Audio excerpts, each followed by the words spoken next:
Samoa cookies, for sure.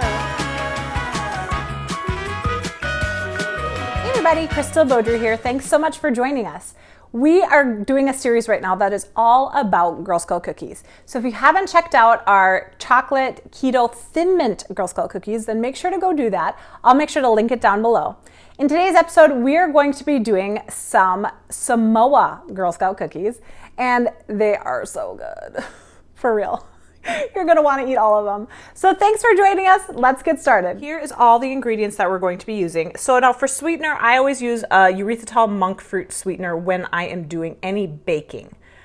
Every sweetener is you can use for different things. So I personally like this when I'm baking. I'm using 3/4 of a cup of that. I got this from Whole Foods.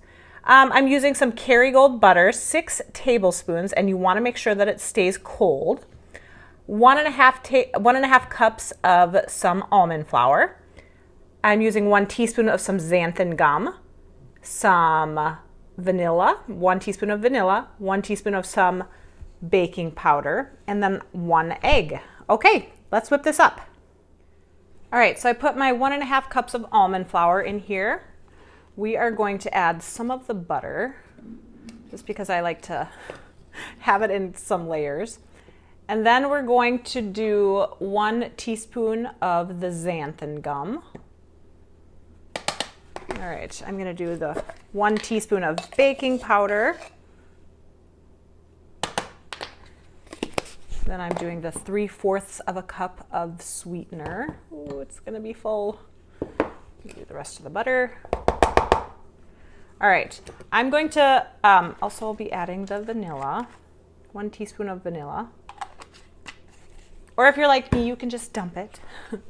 Okay, so I'm going to be blending this a little bit, and then I'm gonna, at the end, add the egg. I love using my Ninja chopper, but I have a really small one, so maybe, I know some people have bigger ones, but I'm going to just push that down and then redo it. But I love using it because it gets such a good consistency when I'm doing stuff like this. Okay, awesome. So you can kind of see the consistency. It's kind of a little crumbly, and that's exactly what you're looking for. Now I'm gonna add the egg. Yes, no shells. All right, let's blend this back up.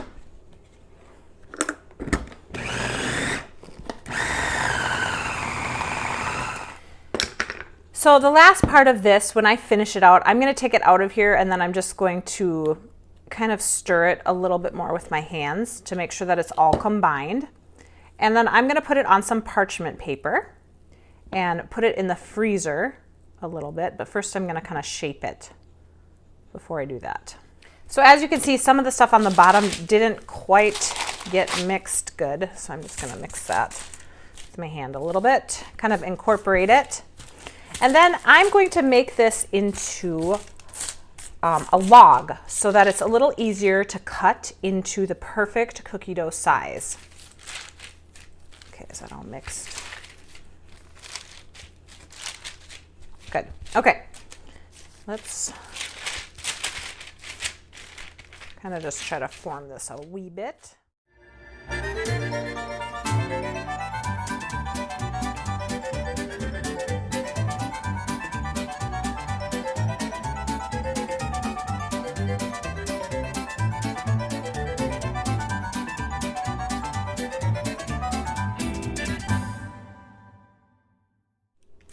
Okay, so this is how you want it to look. I'm gonna just put this in the freezer for about 45 minutes, kind of help it get more solid so that I can cut it and form it into the cookies.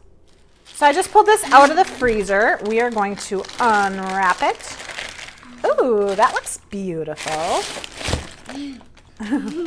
Okay, we are going to, oh, you wanna eat that? Yeah, well, I do want to taste it. We are going to cut this in about, well, whatever size you want it. Now, I am going to be cutting holes in these to make them look like true Samoa cookies.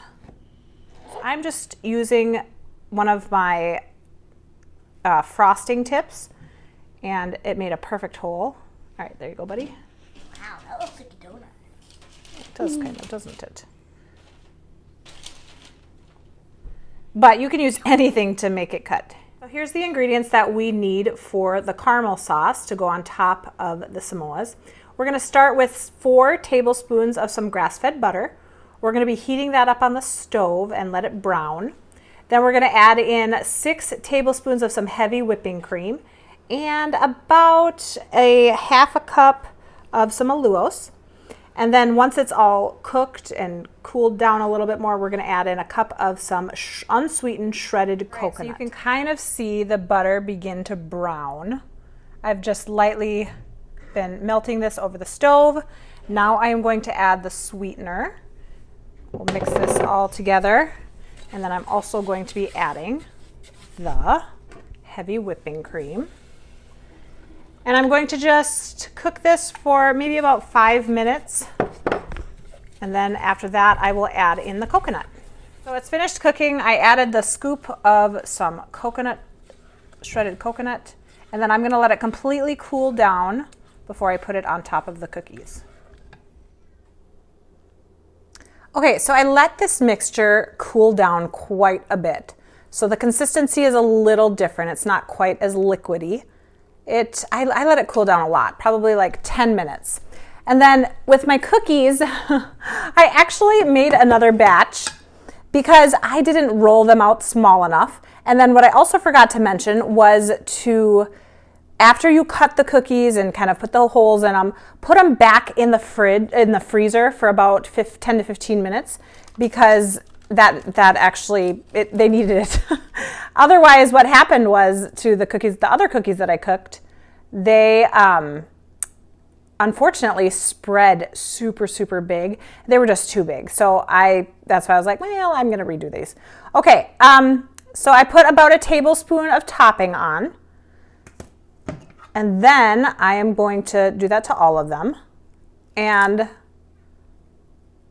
then we're going to put the chocolate on. Okay, so we've finished putting all of the caramel with the coconut mixture on it.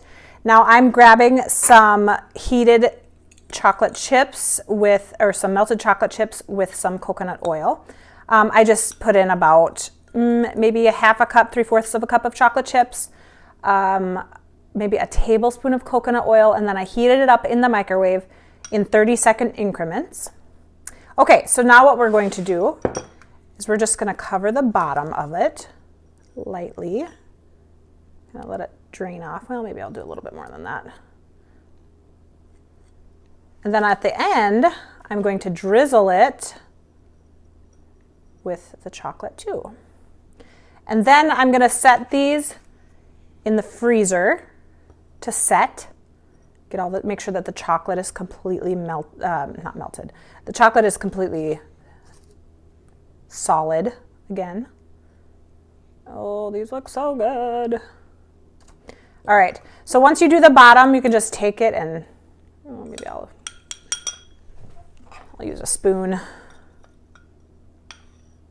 then just kind of drizzle it.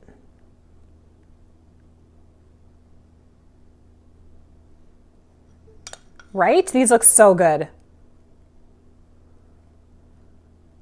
All right, so they've all been drizzled. Now I'm just going to, putting the little circle in the middle, you don't really have to. It's kind of just like to make it look like theirs, but you don't really have to. I mean, it's just a cookie. So you can definitely skip that step if you want to. I did it to the cookies themselves also, but as they cook, they kind of grow over it, even though I had a huge hole in it, whatever. Okay, and then these are gonna go in the freezer and they'll be done. All right, you guys, these came together beautifully. The caramel sauce on this is divine. You're going to love it. Let me know in the comment what your favorite Girl Scout cookie is and give this recipe a try and let me know what you think. Okay, taste test time. Oh my goodness, these are my favorite. Thank you guys for watching. We'll see you next time. Bye.